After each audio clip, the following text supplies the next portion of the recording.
Bismillahirrahmanirrahim. I am Arslan Gilani. This is my YouTube channel. Today we will discuss nature of reactions given by different organic compounds.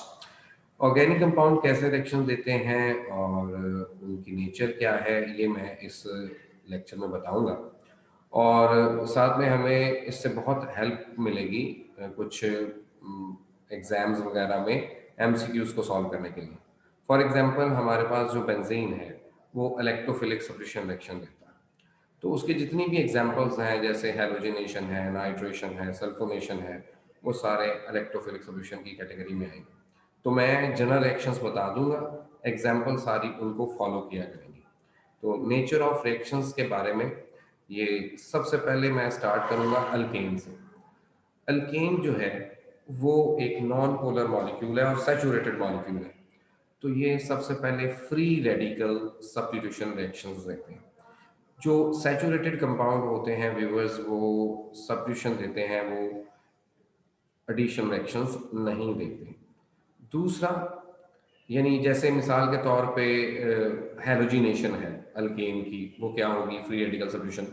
और भी कोई reaction होगा तो वो free radical mechanism को follow करेगा और फ्री रेडिकल सब्स्टिट्यूशन रिएक्शन देगा। दूसरे नंबर पे थर्मल डिकम्पोजिशन रिएक्शंस भी ये देते हैं। जैसे आपके पास अल्केन की थर्मल डिकम्पोजिशन क्रैकिंग है, क्रैकिंग ऑफ हाइड्रोकार्बन।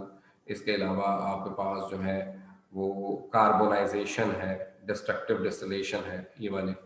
और अल्केन जो रिएक्शन देती है वो है ऑक्सीडेशन रिएक्शंस। जैसे मीथेन से मेथानॉल बन जाएगा, इथेन से एथानॉल बन जाएगा। ये ऑक्सीडेशन या कंबसन रिएक्शन भी कहलाते हैं। तो ये अल्केन से था। उसके बाद सेकंड मॉलिक्यूल जो है हमारे पास वो है सेकंड फैमिली अल्कीन। अल्कीन बेटा अनसैचुरेटेड कंपाउंड है, अनसैचुरेटेड। तो वो सबसे पहले जो रिएक्शन देंगे, चूंकि अल्कीन खुद न्यूक्लियोफिलिक है, तो उसके ऊपर जो चीज अटैक करेगी वो इलेक्ट्रोफाइल होगी, इसलिए वो इलेक्ट्रोफिलिक एडिशन रिएक्शन देंगे। अल्कीन एक अनसैचुरेटेड कंपाउंड है और न्यूक्लियोफिलिक है, तो उस पर आके जो चीज़ ऐड होगी वो इलेक्ट्रोफाइल होगी, इसलिए उसे इलेक्ट्रोफिलिक एडिशन रिएक्शंस कहेंगे।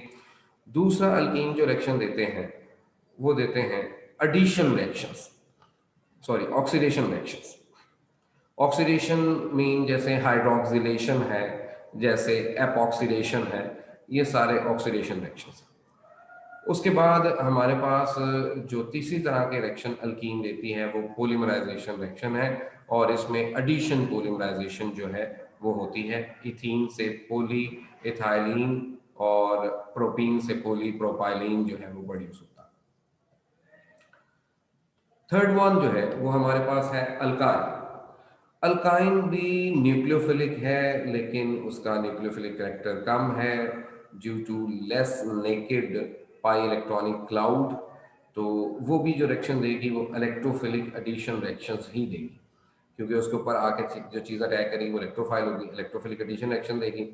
इसकी जितनी भी एग्जांपल है, चाहे वो एडिशन ऑफ हाइड्रोजन हेलाइड है, चाहे वो एडिशन ऑफ वाटर है, वो इलेक्ट्रोफिलिक एडिशन रिएक्शन ही होंगे। दूसरे नंबर पे ये ऑक्सीडेशन रिएक्शन देते हैं, ऑक्सीजन ऐड होती है, हाइड्रोक्सिलेशन वगैरह। और तीसरे नंबर पे ये जो रिएक्शन देते हैं वो पॉलीमराइजेशन रिएक्शंस हैं, पर इनकी जो पॉलीमराइजेशन है वो अल्कीन से थोड़ी सी डिफरेंट है। ये कंट्रोल्ड पॉलीमराइजेशन देते हैं। हम इसमें 2 या 3 मॉलिक्यूल को भी आपस में पॉलीमराइज करवा सकते हैं, लॉन्ग चेन इतनी जल्दी प्रोड्यूस नहीं होती। और इसके अलावा अल्काइन के जो रिएक्शंस हैं वो है alkyne behave as a acid.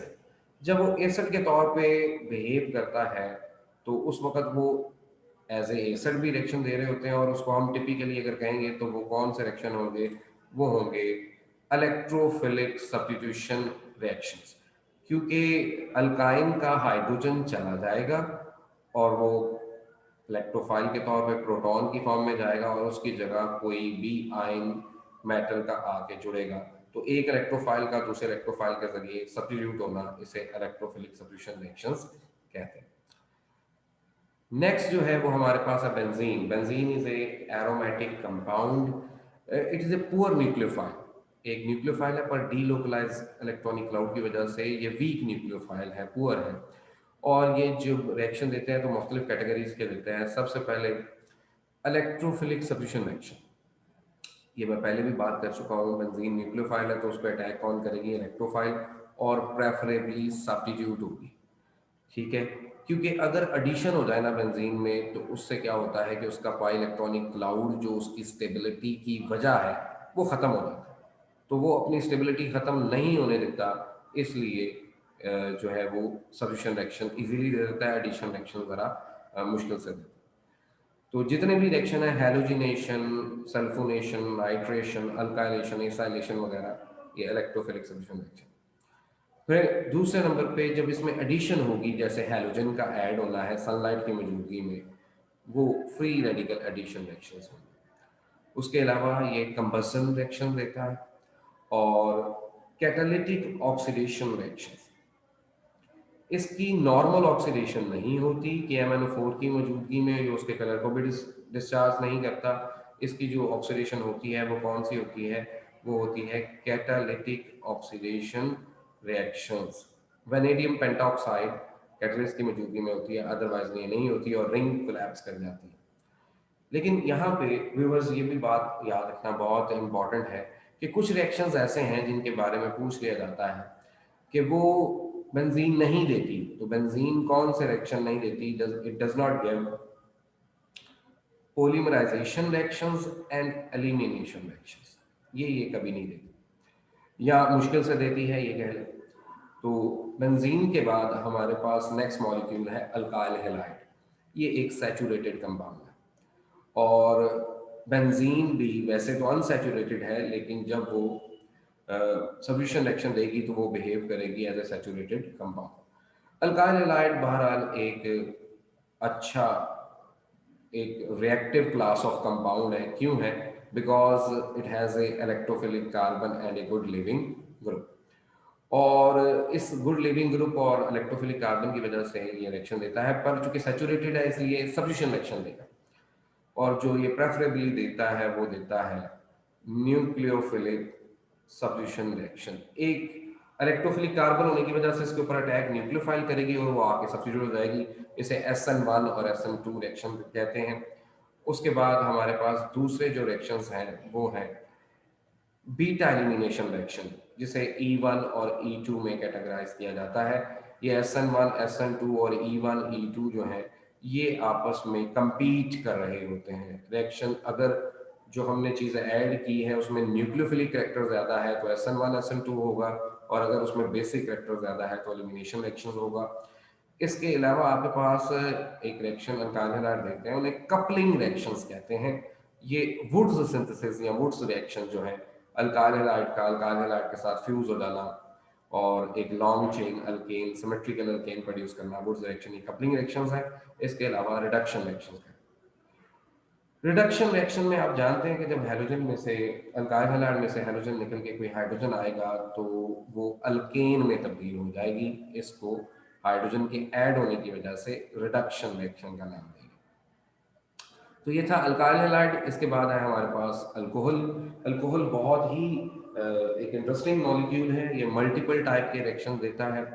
Alcohol में दो तरह के बॉन्ड हैं जो रिएक्शन में पार्टिसिपेट करेंगे, एक CO बॉन्ड और एक OH bond. Mainly CO bond जब ब्रेक होता है वो तब ब्रेक होता है जब कोई अटैकिंग चीज़ जो है वो न्यूक्लियोफाइल हो, और चूंकि अल्कोहल भी सैचुरेटेड ही मोस्टली होते हैं तो वो रिएक्शन जो देते हैं जब न्यूक्लियोफाइल ने अटैक करना है, व्हेन CO बॉन्ड ब्रेक, उसे न्यूक्लियोफिलिक सब्स्टिट्यूशन रिएक्शन कहेंगे।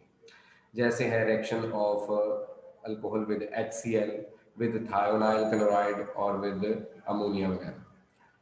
इसी तरह से रिएक्शन है with when OH bond break. OH bond तब ब्रेक होगा जब जो अटैकिंग स्पीशी है वो इलेक्ट्रोफाइल, और जब वो इलेक्ट्रोफाइल होगी तो वो इलेक्ट्रोफाइल आगे सब्स्टिट्यूट हो जाएगी, इसलिए इसे इलेक्ट्रोफिलिक सब्स्टिट्यूशन रिएक्शन कहेंगे।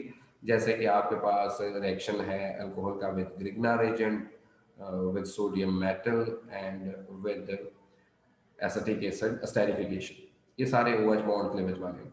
इसके अलावा आपके पास ऑक्सीडेशन रिएक्शन है, तो उसमें ये याद रखिएगा ऑक्सीडेशन में प्राइमरी अल्कोहल की ऑक्सीडेशन से एल्डिहाइड, सेकेंडरी अल्कोहल की ऑक्सीडेशन से कीटोन, और टर्शी जो है उसकी ऑक्सीडेशन नहीं होती, रेजिस्टेंस है। क्योंकि उसमें अल्फा हाइड्रोजन नहीं होती और उसमें अगर मुमकिन हो तो एलिमिनेशन हो जाती है और अल्कीन प्रोड्यूस हो जाती है। एक और बड़ा इंपॉर्टेंट रिएक्शन जो अल्कीन अल्कोहल देती है वो है डिहाइड्रेशन रिएक्शंस। ठीक है जी। और डिहाइड्रेशन जो है वो मुख्तलिफ टेम्परेचर पर मुख्तलिफ प्रोडक्ट प्रोड्यूस होती हैं उनसे। अल्कोहल के बाद हमारे पास नेक्स्ट जो है वो है फिनोल। फिनोल जो है वो भी न्यूक्लियोफिलिक है, बेंजीन से ज़्यादा न्यूक्लियोफाइल है क्योंकि इसमें एक OH ग्रुप अटैच है which is an electron donating group. OH bond, अगर बेंजीन को देखा जाए फिनोल को तो उसमें दो चीज़ें हैं, एक बेंजीन के ऊपर लगा हुआ OH और एक बेंजीन रिंग खुद। अगर सिर्फ OH बॉन्ड इन्वॉल्व होगा ना रिएक्शन में, जैसे reaction of phenol with sodium hydroxide, तो इसे हम ये भी कह सकते हैं phenol behave as a acid, और साथ में हम ये भी कह सकते हैं कि it is an electrophilic substitution reaction, क्योंकि OH का H चला जाता है, पॉजिटिव H पॉजिटिव चला जाता है और उसकी जगह कोई और पॉजिटिव स्पीशीज आके जुड़ जाती है, तो ये इलेक्ट्रोफिलिक सब्स्टिट्यूशन रिएक्शन है। बेंजीन रिंग इन्वॉल्व, अगर बेंजीन रिंग इन्वॉल्व होगी तो उसे हम लोग कहेंगे वो भी इलेक्ट्रोफिलिक सब्स्टिट्यूशन रिएक्शन के कैटेगरी में आएगा, और वो वही रिएक्शंस होंगे जो बेंजीन फिनोल की जगह बेंजीन इटसेल्फ जो है वो देती है, halogenation, sulphonation, nitration etcetera etcetera. तो ये दोनों रिएक्शन जो है वो फिनोल देती है। फिर हमारे पास नेक्स्ट जो मॉलिक्यूल है वो है एल्डिहाइड एंड कीटोन। सबसे पहली बात तो ये है कि एल्डिहाइड और कीटोन जो है basically they are unsaturated compound, they have an electrophilic carbon, और इस वजह से वो जो रिएक्शन देते हैं वो सबसे पहले उसमें कार्बन इलेक्ट्रोफिलिक है एल्डिहाइड और कीटोन में, इसलिए वो न्यूक्लियोफिलिक एडिशन रिएक्शंस देते हैं। एडिशन रिएक्शन कौन से होंगे? Nucleophilic addition reaction. इसके अलावा जो एल्डिहाइड और कीटोन है वो कंडेंसेशन रिएक्शंस देते हैं, जैसे एल्डोन कंडेंसेशन। ठीक है जी, दो मॉलिक्यूल आपस में जुड़ जाएंगे। इसके अलावा डिस्प्रोपोर्शनेशन रिएक्शंस देते हैं जिन्हें हम सेल्फ ऑक्सीडेशन रिडक्शन रिएक्शन कहते हैं। ये कैनिजारोज रिएक्शन आ जाता है। फिर एक बहुत ही इंपॉर्टेंट टेस्ट है एल्डिहाइड कीटोन में यूज होने वाला, haloform reaction, iodoform reaction. It is a redox reaction, iodine की रिडक्शन हो रही है और जो कार्बोनाइल कंपाउंड है उसकी ऑक्सीडेशन हो जाती है। फिर इसमें एक बहुत इंपॉर्टेंट एसिड कैटलाइज रिएक्शन होता है जो अमोनिया डेरिवेटिव का रिएक्शन। अमोनिया डेरिवेटिव के जो रिएक्शन है उसे कंडेंसेशन रिएक्शन भी कह सकते हैं और उसे एडिशन एलिमिनेशन रिएक्शन भी कह सकते हैं। अमोनिया डेरिवेटिव ऐड होता है और फिर वाटर रिमूव हो जाता है। और इसके अलावा आप जानते ही हैं कि एल्डिहाइड और कीटोन ऑक्सीडेशन और रिडक्शन रिएक्शंस भी देते हैं। तो ये हमारे पास एल्डिहाइड और कीटोन से रिलेटेड था। The last but not the least, carboxylic acid. हमारे पास कार्बोक्सिलिक एसिड में तीन तरह के रिएक्शन होते हैं, जब उसका सिर्फ H इन्वॉल्व होता है, उसका OH इन्वॉल्व होता है, या होल कार्बोक्सिलिक एसिड ग्रुप जो है वो इन्वॉल्व होता है।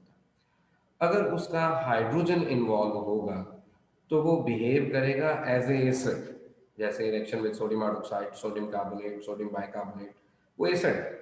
और उस एसिडिक रिएक्शन को एक और नाम दे सकते हैं हम लोग इलेक्ट्रोफिलिक सब्स्टिट्यूशन रिएक्शन, क्योंकि हाइड्रोजन पॉजिटिव चला जाता है और उसकी जगह सोडियम पोटेशियम पॉजिटिव वगैरह आ जाता है, तो इलेक्ट्रोफाइल का रिप्लेसमेंट इलेक्ट्रोफिलिक सब्स्टिट्यूशन रिएक्शन कहलाता है। अगर उसका OH इन्वॉल्व हो तो रिएक्शन की नेचर चेंज हो जाती है, उसे कहते हैं न्यूक्लियोफिलिक सब्स्टिट्यूशन रिएक्शन। अब कार्बोक्सिलिक एसिड का जो रिएक्शन है वो जिसमें OH इन्वॉल्व होता है वो मुख्तलिफ है, जैसे एक रिएक्शन विद एथानॉल। तो reaction of carboxylic acid with ethanol is a nucleophilic substitution reaction, क्योंकि अल्कोहल न्यूक्लियोफाइल है और वो आके इसमें से OH निकाल देती है और खुद उसके साथ जुड़ जाती है, तो ये न्यूक्लियोफिलिक सब्स्टिट्यूशन रिएक्शन। और यही सेम रिएक्शन जो है स्टेरिफिकेशन, अगर हम इसे अल्कोहल के एतबार से देखें, अल्कोहल को रेफरेंस लेके देखें, तो अल्कोहल में खुद अल्कोहल न्यूक्लियोफाइल है और कार्बोक्सिलिक एसिड इलेक्ट्रोफाइल के तौर पे बिहेव कर रहा है, तो हम इसे इलेक्ट्रोफिलिक सब्स्टिट्यूशन रिएक्शन कहेंगे। तो वो जो कार्बोक्सिलिक एसिड का ये रिएक्शन स्टेरिफिकेशन न्यूक्लियोफिलिक सब्स्टिट्यूशन है, और अल्कोहल का वही रिएक्शन कहलाता है अल्कोहल के एतबार से electrophilic substitution reaction.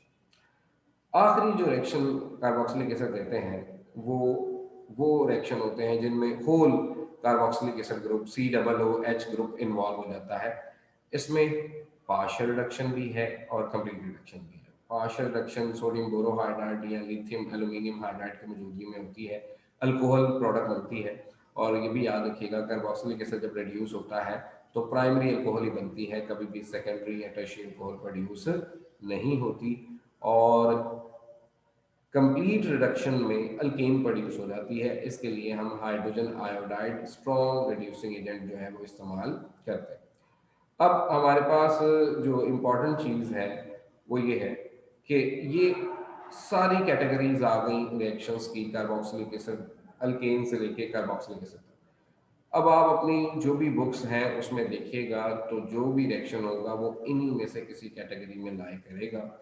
Thank you very much viewers, आपका सब्सक्राइब करने का, शेयर और लाइक करने का वीडियोस। इंशाल्लाह फिर मुलाकात होगी किसी नई वीडियो, इंफॉर्मेटिव वीडियो के साथ। तब तक के लिए अल्लाह हाफ़िज़।